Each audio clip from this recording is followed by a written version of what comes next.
সরকারি জায়গা দখল করে পর দোকান, এটা যে বেআইনি তা মেনে নিচ্ছেন দোকানদাররাই। কিন্তু মেদিনীপুর পুরসভার সিপিআইএম কাউন্সিলরের দাবি তিনি নাকি কিছুই জানেন না। জবরদখল তুলতে কড়া পদক্ষেপের আশ্বাস পুরসভার।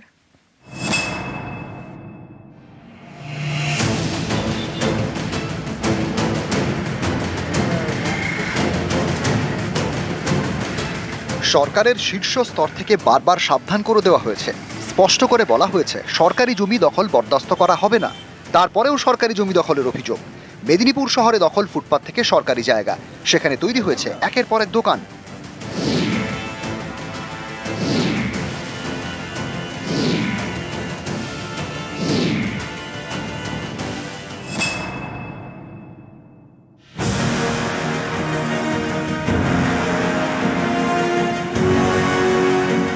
মেদিনীপুর শহরে সরকারি জায়গা দখল করে একের পর এক দোকান গজিয়ে উঠেছে বলে অভিযোগ। ৩ নম্বর ওয়ার্ডের অশোকনগর এলাকায় একসময় ছিল কুষ্ঠরোগ সারানোর কেন্দ্রের জোনাল অফিস।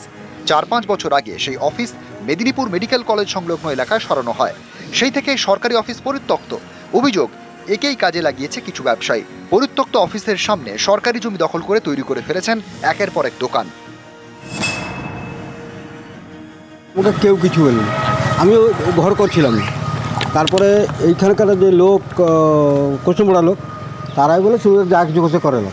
তারপরে আমি কী করলাম, আমি বললাম দেখি একটু বসবাস করার জন্য একটু যাবো, জল ফল পড়েছে, এই হচ্ছে এইটাই করি। সবাই এখানে ঘিরে নিচ্ছে, যেমন ইচ্ছে ঘিরে নিচ্ছে, কারো কোনো অনুমতির প্রয়োজন যে যার মতো দোকান খুলে ফেলেছেন। ৮ দিন আগে গজিয়ে উঠেছে ভাঙাচোরা জিনিসের গোডাউন। আট দিন হয়েছে। মানে এটার মালিক মালিক নেই, সেখানে গোলাপাড়া থাকে। বাড়ি কোথায়? গোলাপাড়া আনবার বলে নাম আছে। আপনারা পেলেন কিভাবে? আমি জানি, আমি কি করে জানবো? সে বাবু নেই, তাহলে আমি জানি কি করবো? আপনি কর্মচারী? হ্যাঁ, যারা আছে তাদেরকে তো বলা হয়েছে যে সবাইকে সরে যাওয়া, সাইডে রাস্তাটা ক্লিয়ার রেখে ব্যবসা করার জন্য। সেরকমভাবেই সবাই করছে, কিন্তু হঠাৎ নতুন এই সরকারি জায়গাটা সামনে দখল করে, এটা একটা হেরিটেজ।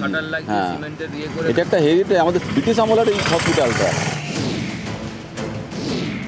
জবরদখলকারীরা নির্বিকার, বাসিন্দারা বিরক্ত। এত কিছুর পরেও স্থানীয় সিপিআইএম কাউন্সিলের দাবি তিনি নাকি কিছুই জানেন না। এই দোকানগুলো যে হচ্ছে সেটা আমারও জানা নেই। কাদের সাথে কাদের সহযোগিতা নিয়ে গিয়ে দোকানগুলো বসাচ্ছে সেটাও আমার জানা নেই। তৃণমূল লোকেরাই এই ইউনিয়নটা চালায়, পরিচালনা করে, তো ওরাই দেখেছি বেশিরভাগ লোককে ওই পাঁচটা পাশাপাশি সবাইকেই বসে দিচ্ছে। আমাদের কোনো ওর মধ্যে ভূমিকা নাই। একটা আইডেন্টিটি হয়েছে মেদিনীপুর শহরে, কত ফুটপাতে কত দোকান আছে, কিভাবে আছে, সেগুলো একটা চিহ্নিত করেন, তাদের তালিকা তৈরি করা হয়েছে। কিন্তু কেউ যদি নতুন করে থাকে সেগুলো করতে দেয়া হবে না। আমরা অফিস থেকে এই সংবাদ পাওয়ার পরেই আমাদের ওই এলাকার কাউন্সিলর তাকেও বলেছি, এবং আমরা সরকারের দৃষ্টি আকর্ষণ করে যা প্রয়োজনীয় পদক্ষেপ আইন মাফিক করার ব্যবস্থা আমরা করব। মেদিনীপুর থেকে শোভন দাস, নিউজ 18 বাংলা। পশ্চিমবঙ্গে 100 দিনের কাজের প্রকল্প চালু করতে হবে কেন্দ্রকে নির্দেশ দিল কলকাতা হাইকোর্ট। আদালতের নির্দেশ, 100 দিনের কাজে দুর্নীতি রুখতে তৈরি করতে হবে বিশেষ নিয়ন্ত্রণ বিধি। প্রয়োজনে কড়া শর্ত চাপাতে পারবে কেন্দ্র। সরকারি টাকা যাতে 9-6 না হয় সেদিকে কেন্দ্র এবং রাজ্য সরকারকে লক্ষ্য রাখতে হবে।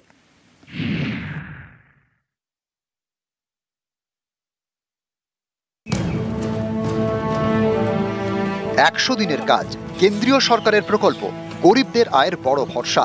দুর্নীতির কারণ দেখিয়ে দীর্ঘদিন ধরে পশ্চিমবঙ্গকে এই প্রকল্পের টাকা দেয় না কেন্দ্রীয় সরকার। এবার কি ছবিটা বদলাতে চলেছে? প্রশ্নটা উঠছে, কারণ হাইকোর্ট কেন্দ্রকে নির্দেশ দিয়েছে পশ্চিমবঙ্গে 100 দিনের প্রকল্প চালু করতে হবে। বুধবার হাইকোর্টের প্রধান বিচারপতি টি.এস. শিবগানামের বেঞ্চের পর্যবেক্ষণ, 100 দিনের কাজের মতো উন্নয়নমূলক প্রকল্পকে অনন্তকালের জন্য হিমঘরে পাঠানো যায় না। দীর্ঘদিন ধরে কেন্দ্রের প্রকল্পের টাকা একটা রাজ্যে বন্ধ থাকুক, তা আদালত চায় না। কেন্দ্রকে আদালতের নির্দেশ, আগামী 1 আগস্ট থেকে পশ্চিমবঙ্গে 100 দিনের কাজের প্রকল্প চালু করতে হবে। এর জন্য বিশেষ নিয়ন্ত্রণ বিধি চালু করতে হবে কেন্দ্রকে। 2005 সালের এই আইনটা, এটা ইনডেফিনিট পিরিয়ডের জন্য বন্ধ করে রাখা যায় না। আজকে হাইকোর্টের এই অবজারভেশন, সে কথা মাথায় রেখেই আগামী 1 আগস্ট থেকে এই স্কিমকে আবার চালু করতে হবে, এবং আশা করছি রাজ্য সরকার এবং কেন্দ্র সরকার সদিচ্ছার সঙ্গে আজকে আদালতের যে নির্দেশ, সেই নির্দেশকে রূপায়ণ করবে এবং 100 দিনের কাজের বেনিফিট সারা পশ্চিমবঙ্গের মানুষের কাছে পৌঁছাবে। প্রধান বিচারপতির বেঞ্চের নির্দেশ। 100 দিনের কাজে দুর্নীতি রুখতে কেন্দ্র চাইলে এ রাজ্যে জরুরি এবং পর্যাপ্ত শর্ত চাপাতে পারে। সরকারি টাকা যাতে নয়ছয় না হয় সেদিকে কেন্দ্র এবং রাজ্য সরকারকে নজর রাখতে হবে। 100 দিনের টাকা বন্ধ করে দেওয়া হয়েছিল, গরিব মানুষকে কাজ করিয়ে টাকা দেওয়া হয়নি। মমতা বন্দ্যোপাধ্যায় মাননীয় মুখ্যমন্ত্রী এর জন্য রেড রোডে ধর্নায় বসেছিলেন। বারবার আমরা সরব হয়েছি, চিঠি, ডেপুটেশন, আন্দোলন হয়েছে। আজ কলকাতা হাইকোর্টের রায় আমাদের সেই দাবি মান্যতা পেল। মহামান্য কলকাতা হাইকোর্টের প্রধান বিচারপতি যে রায় দিয়েছেন, আমরা বলছি সেটা আমাদের দাবি এবং আন্দোলনের জয়। মহামান্য বিচারপতির এই রায়কে পুরো সম্মান জানিয়ে এবং স্বাগত জানিয়ে একটি কথাই বললাম, যেটা আরো জটিলতা বাড়বে। আমরা চাই পশ্চিমবঙ্গে 100 দিনের টাকা আসুক। রাজ্য বিজেপি চায়, আমাদের পঞ্চায়েতের কর্মীরা চায়, আমরাও পঞ্চায়েত চালাচ্ছি, আমরাও চাই আসুক 100 দিনের টাকা, কিন্তু আসছে না। বা এই পরিস্থিতি তৈরি হয়েছে কেন? তৃণমূল কংগ্রেসের সীমাহীন লোভ আর প্রাতিষ্ঠানিক দুর্নীতির কারণে। 100 দিনের কাজের বকেয়া টাকা পেতে মামলা করে পশ্চিমবঙ্গ ক্ষেত মজুর সমিতি। এছাড়া আরও কয়েকটি মামলা দায়ের হয় কলকাতা হাইকোর্টে। এরকমই 4টি জনস্বার্থ মামলা এদের নির্দেশ দেয় প্রধান বিচারপতি টি.এস. শিবজ্ঞান এবং বিচারপতি চৈতালি দাস চট্টোপাধ্যায়ের ডিভিশন বেঞ্চ। হাইকোর্টের নির্দেশ, কেন্দ্রকে আগামী 1 অগস্ট থেকে পশ্চিমবঙ্গে 100 দিনের কাজের প্রকল্প চালু করতে হবে। নিউজ 18 বাংলা। বকেয়া সহ বরাদ্দ দাবি মুখ্যমন্ত্রীর। হাইকোর্টের নির্দেশে অগস্ট থেকে রাজ্যে চালু 100 দিনের কাজ। এবছরের অগস্ট থেকে বরাদ্দ দিলে চলবে না, গত 4 বছরের বকেয়া দিতে হবে কেন্দ্রকে, দাবি মুখ্যমন্ত্রী মমতা বন্দ্যোপাধ্যায়ের। তারা বলেছেন আগস্ট মাস থেকে কাজ করতে, কিন্তু এই যে গত 4 বছর একটাও টাকা ছাড়লেন না। যারা কাজ করেছিলেন তাদেরও যে একটা পয়সা দেওয়া হলো না। অনেক অসম্মান, অনেক অপমান করেছেন। যারা কাজ করেছে টাকা পায়নি, তাদের টাকাটা আমরা রাজ্য সরকার থেকে দিয়েছি, কিন্তু আমাদের টাকা আমরা যদি দিতে হয় এরিয়ার থেকে দিতে হবে, আমাদের ফেরত দিতে হবে। 25 থেকে হবে কেন? 25শে আগস্ট থেকে কেন? যেদিন থেকে বন্ধ হয়েছে সেদিন থেকে টাকাটা আমাদের প্রাপ্য। তার কারণ আমরা কিন্তু কাজটা চালিয়ে গেছি এবং আমরা প্রাপ্যটা মানুষকে দিয়েছি।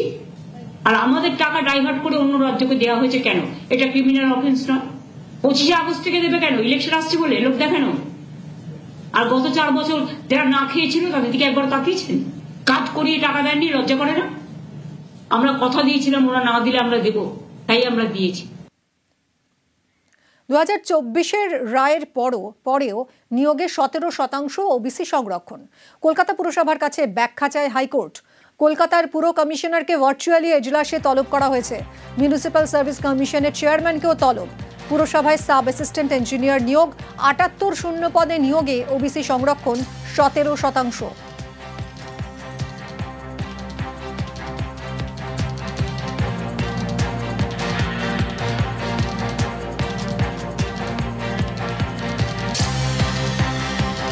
আদালতের নির্দেশ মেনে ওবিসি সংরক্ষণ। সিপিএম ও বিজেপি চায় না ওবিসি সংরক্ষণ। পিছিয়ে পড়াদের পাশে আছে রাজ্য, দাবি মুখ্যমন্ত্রীর। এটা কিন্তু ফাইনাল অর্ডার নয়, ওনারা কিছু সাজেশন দিয়েছেন, ওনারা কিছু অর্ডার দিয়েছেন। সুপ্রিম কোর্টের 3 মাস টাইম মোতাবেক আমরা কিন্তু কাজটা করেছিলাম এবং কাজটা গভর্নমেন্ট করেনি, কাজটা করেছে ওবিসি কর্পোরেশন। আমরা হাইকোর্টের রুলস মেনেই সবটা করেছিলাম। সিপিএম আর বিজেপি কখনোই চায় না যে ওবিসি রিজার্ভেশন পাস হোক। এটা তো গরিব লোকেদের জন্য, এটা তো ইকোনমিক ব্যাকওয়ার্ড ক্লাস, যারা সোশ্যালি ব্যাকওয়ার্ড, যারা ইকোনমিক্যালি ব্যাকওয়ার্ড, তার মধ্যে 60 কাস্ট ছিল নন মুসলিম। আপনাদের জন্য আজকে অনেকে চাকরিহীন হয়ে গেছে এবং আপনারা এটা আটকাচ্ছেন বলে আমার পুলিশ রিক্রুটমেন্টে হাজার পোস্ট খালি পড়ে আছেন, করতে পারছি না। আমার টিচারদের পোস্ট করতে পারছি না, আরো অনেক ভ্যাকেন্সি আছে আমার। চাকরি সৃষ্টি হচ্ছে আর আপনারা বাধা দিচ্ছেন, পিল করছেন আর একটা করে কিল খাচ্ছেন, নিজেরা খাচ্ছেন।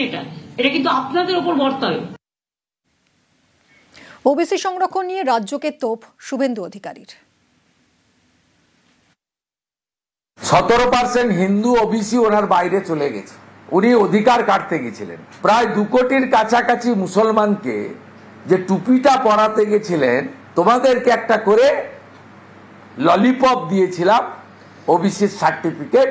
আমাদের গাঁয়ের কথা আছে, জালও গেল গামছাও গেল, অর্থাৎ 17% হিন্দু ওবিসি এরা বুঝে গেছে, আর সাথে সাথে মুসলিমদের যে সর্বনাশটা করলো এটা প্রমাণিত হয়েছে, তাই ঘাবড়ে আছে।